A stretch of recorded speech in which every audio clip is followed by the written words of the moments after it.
Umintri rangba ka jylla u konrad ki sangma ulong ba ka jingja habar ka CMO Tura kalong ka bas ngosi jur.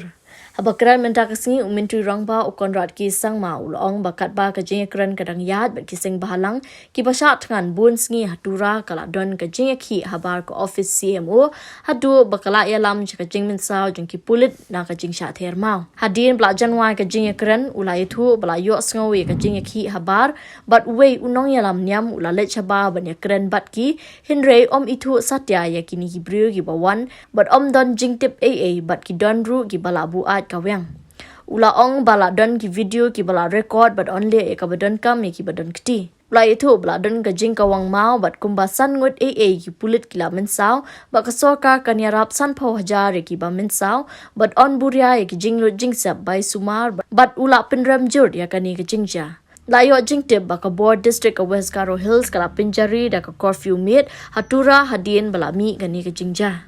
The incident that took place today in Tura outside the CM Secretariat and the Commissioner of Provisions office is indeed very, very unfortunate.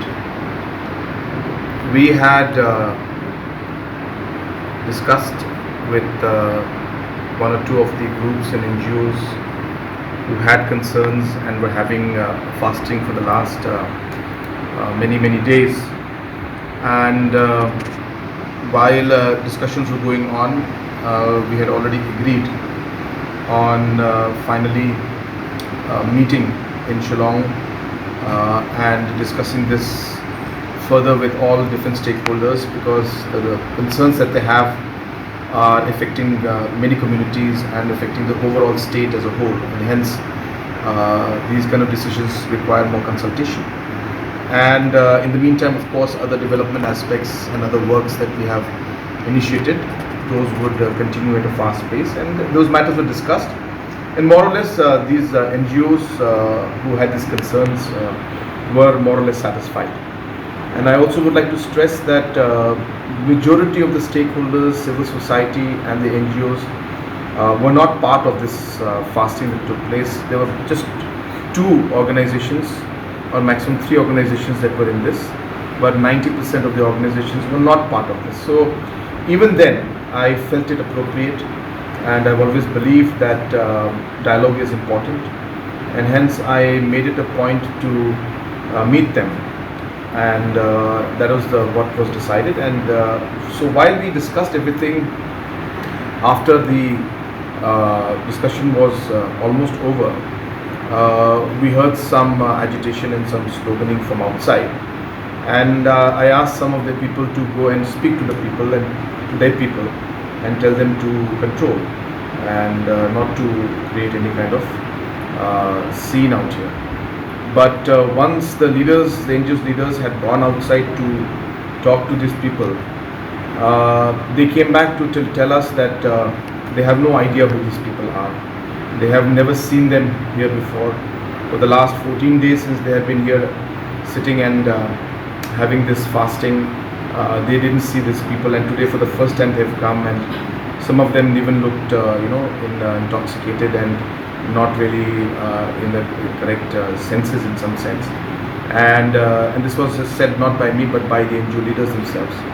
And then after that the NGO leaders themselves then had to come into the building, and they could not leave from here themselves, and even now they are in one of the rooms.